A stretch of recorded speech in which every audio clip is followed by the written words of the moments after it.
Fera, seja bem-vindo.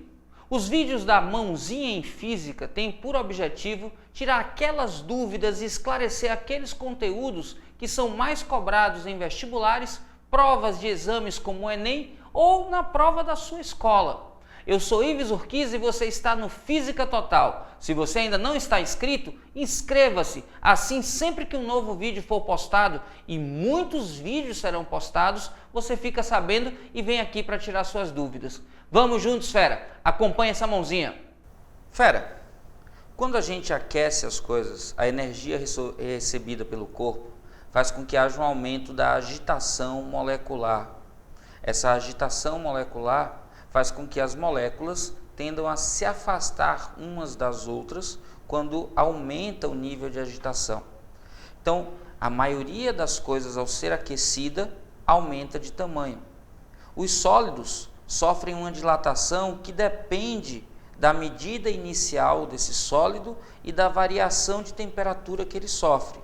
Além disso, também depende do tipo de material. Então as moléculas estão lá vibrando e aí você fornece energia e essa vibração vai aumentando, essa vibração vai aumentando, essa vibração vai aumentando. E o que acontece é que para as moléculas vibrarem mais, elas vão precisando de cada vez mais espaço. Então a variação na medida do corpo, a medida do corpo pode ser linear, superficial ou volumétrica, a medida do corpo sofre interferência da temperatura. E a gente experimentalmente tem como perceber o seguinte: se a gente pega dois corpos de mesmo material, só que um é maior do que o outro inicialmente, aquele que inicialmente é maior sofre uma variação maior da medida. Se a gente pega dois corpos do mesmo material e do mesmo tamanho, se a gente aquece os dois de forma diferente, aquele que tem maior variação na temperatura sofre maior variação da medida. E se a gente pega dois corpos de materiais diferentes, de mesmo tamanho inicial, e aquece igualmente, os corpos dilatam de forma diferente. Então a gente já sabe que a variação na medida do corpo depende do tamanho inicial desse corpo, no caso da medida inicial, seja ela linear, superficial ou volumétrica, depende do tipo de material e depende da variação de temperatura sofrida. Experimentalmente a gente percebe, fera, que a variação na medida é diretamente proporcional ao tamanho inicial dessa medida. Ou seja, quanto maior é a medida no início, maior é a variação que essa medida sofre. É uma relação direta. Quanto maior no início, maior a variação sofrida. Outra coisa que a gente percebe experimentalmente é que a variação na medida é diretamente proporcional, fera, à variação na temperatura. Quanto mais a gente aquece, mais energia o corpo absorve, maior o grau de agitação, maior a dilatação que ele sofre. Se a gente for escrever isso aqui na forma de uma igualdade, a gente vai precisar de um coeficiente de proporcionalidade. E a expressão aparece assim, fera. Variação na medida é igual à medida inicial vezes um coeficiente que a gente chama de coeficiente de dilatação. Esse coeficiente de dilatação pode ser linear quando a gente estiver analisando uma única dimensão, pode ser superficial quando a gente analisa duas dimensões e pode ser volumétrico quando a gente fala das três dimensões. E ainda depende da variação na temperatura. Essa é a estrutura, fera, que a gente usa para qualquer cálculo de dilatação de sólidos. Lembrando, o produto do coeficiente pelo intervalo de temperatura dá sempre a unidade. E por conta disso, a variação da medida e a medida inicial tem que estar na mesma unidade de medida. Se um é metro, o outro é metro. Se um é centímetro, o outro é centímetro. Se um é centímetro quadrado, o outro tem que ser centímetro quadrado. Se um é metro cúbico, o outro tem que ser metro cúbico. Então as medidas, as unidades de medidas têm que ser a mesma, do lado da variação e do lado da medida inicial. Em particular, quando a dilatação é linear, a gente chama a medida, que aqui em cima está como X, a gente chama a medida por L, de comprimento. E o coeficiente a gente vai chamar de coeficiente de dilatação linear. Quando é linear, a gente usa alfa. Quando é superficial, a gente usa beta. Quando é volumétrico, a gente usa gama. Uma coisa que é importante, fera, é que alfa é para uma dimensão, beta é para duas dimensões. O valor de beta, então, a gente pode considerar como o dobro de alfa. Gama é para 3 dimensões, então a gente pode considerar gama como 3 vezes o valor de alfa. Muita atenção e cuidado com isso.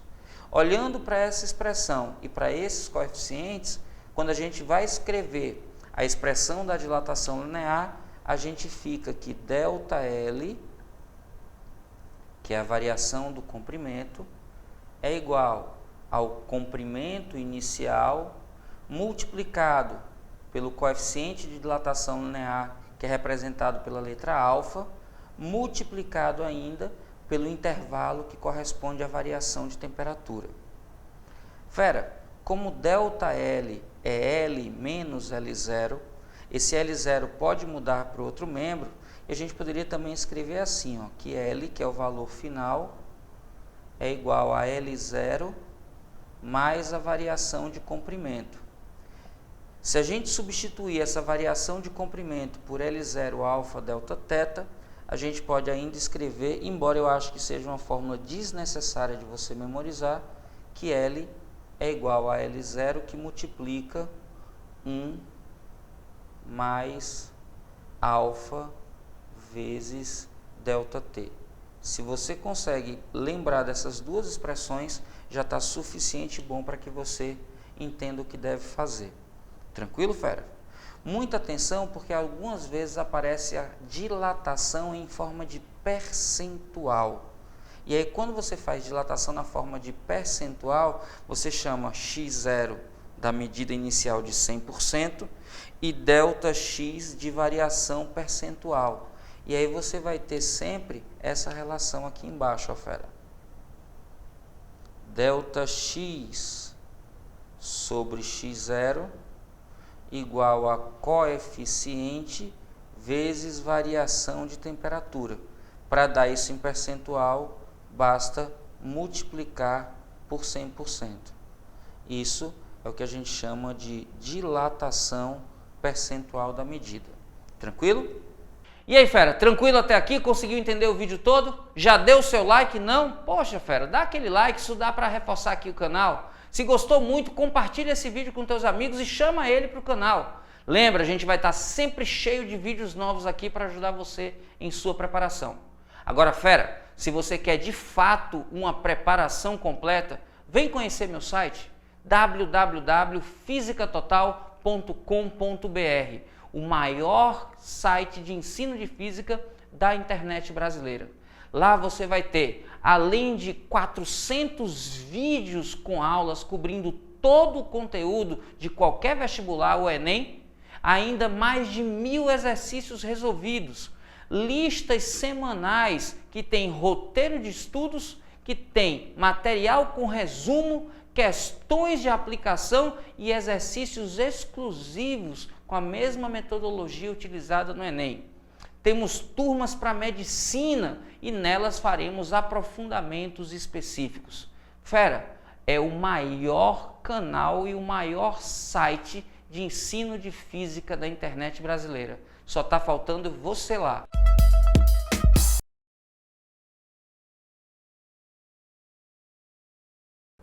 Na figura, P é uma ponte, atenção agora, fera, que deve permanecer horizontal sob qualquer temperatura. A e B são pilares que sustentam a ponte, apoiando-se num terreno que está em desnível. Veja que você tem um pilar A, que é mais comprido, tem maior comprimento linear, e B, que é menorzinho. Podemos afirmar corretamente que... E aí você vê nas alternativas, fera, que ele fala sempre assim: a necessidade de um determinado pilar ser feito de um coeficiente maior ou menor do que do outro pilar. Essas são as alternativas. Então, o que você tem que analisar é se A deve ter coeficiente maior do que B, se A deve ter um coeficiente de dilatação igual ao de B, ou se A deve ter um coeficiente de dilatação menor que o de B. Vem para cá, fera, acompanha aqui que a gente discute. Perceba, fera, que você tem aí dois pilares de tamanhos diferentes com uma ponte que tem que ser o tempo todo horizontal. Imagina que esse lápis vermelho aqui é a ponte, imagina que isso aqui são os dois pilares. Se o pilar A crescer mais que o pilar B, olha o que acontece, a ponte inclina. Se B crescer mais que o pilar A, olha o que acontece, a ponte inclina. Para que ela mantenha sempre a mesma horizontalidade, fera, lá vai a ponte sozinha, é preciso que os dois pilares cresçam juntos. Danada essa ponte indo embora. Entendeu já, né, fera? Pois é. Então, para que a ponte permaneça na horizontal, você tem que ter os dois lados dilatando da mesma forma, crescendo juntos. Então, eu tenho que a dilatação que acontece no pilar A tem que ser igual à dilatação que acontece no pilar B. É só isso, fera. Era só você pensar isso. E aí, como a gente já sabe, dilatação é igual a comprimento inicial vezes o coeficiente de dilatação linear vezes a variação de temperatura. Para B a mesma coisa, comprimento inicial, coeficiente de dilatação linear, variação de temperatura. Os dois vão estar sendo aquecidos da mesma forma, então eu vou desconsiderar diferenças na variação de temperatura e eu fico apenas com o produto L0 vezes alfa igual a L0 vezes alfa. Ou seja, fera, se um produto é constante, as grandezas envolvidas são inversamente proporcionais. E aí, fera, quem tem o maior comprimento inicial para sofrer a mesma variação no comprimento, necessariamente precisa ter o menor coeficiente de dilatação. Então, quem tem o menor coeficiente de dilatação é aquele que tem o maior comprimento inicial. Logo, eu vou ter aí o comprimento de A maior, seu coeficiente de dilatação precisa ser menor. Olhando as alternativas, fera, a gente diz que A é necessariamente feito de um material de coeficiente de dilatação menor. Passou uma moto aí, fera, rasgando aqui na frente do curso, vai ficar. Então, olha só, eu tenho que A tem que ter um material de coeficiente de dilatação menor que o que é feito o pilar B. A alternativa que diz isso para a gente é a da letra C, C de coisa fácil. Fera, muita atenção nesse tipo de análise. Tente sempre encontrar aquilo que é igual e depois a relação entre as grandezas envolvidas. Tranquilo?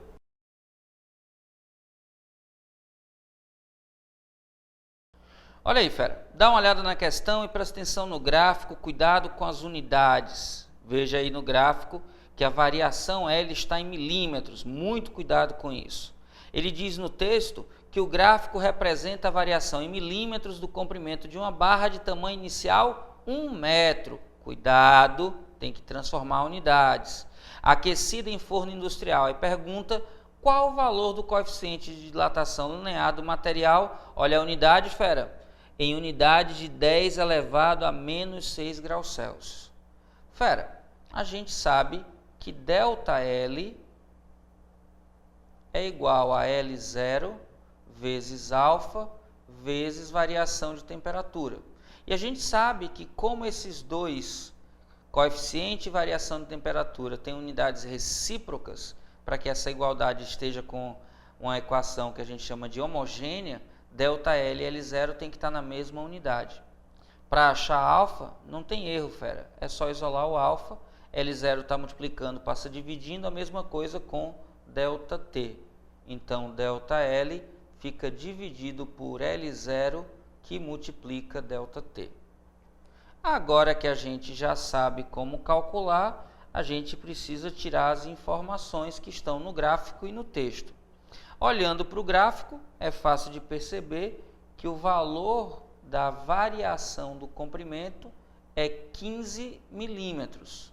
O texto fala que L0 é igual a 1 metro, passando para milímetros, cada metro tem 1000 milímetros, 10 a terceira.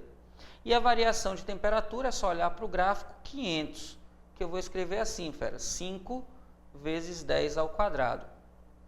15 dividido por 5, fera, dá 3. 3 dividido por 10 à quinta. 10 à quinta no denominador, quando passar para o numerador, fica 3 aqui, multiplicado por 10 elevado a menos 5. Fera, a questão pede a resposta em unidades de 10 elevado a menos 6. Eu preciso, então, subtrair 1 no expoente. Se o expoente diminui, o coeficiente vai aumentar uma casa decimal e eu vou ficar, então, com 30, que multiplica 10 elevado a menos 6 graus Celsius recíprocos.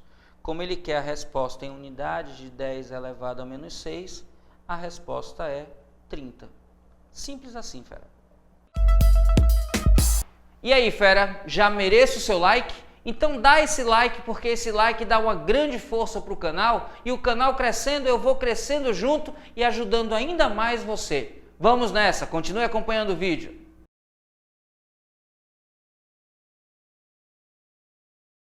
Olha aí, fera. Para compensar as variações no período de oscilação dos relógios de pêndulo, os fabricantes possibilitam um mecanismo de deslocamento da massa pendular. Em caso de diminuição do período, a massa deve ser deslocada para baixo.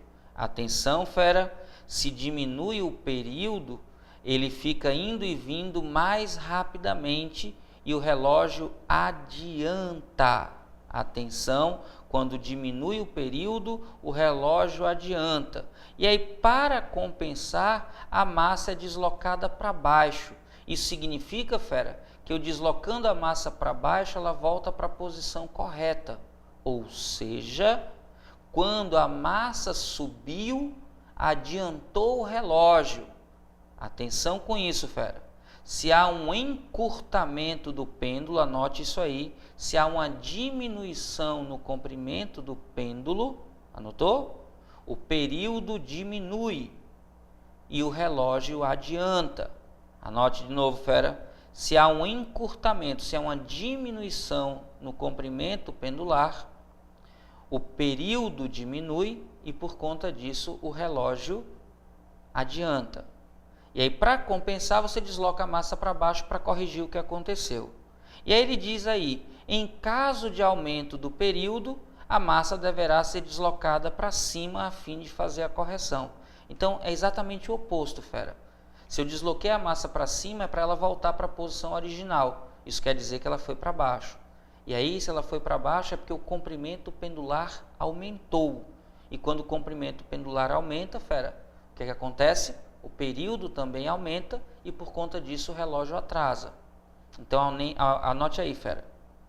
Se houver um aumento do comprimento pendular, se aumenta o comprimento pendular, o período de oscilação também aumenta. E o relógio, por conta disso, atrasa. Aí para corrigir, o que a gente faz, fera? Desloca a massa para cima. Tudo bem?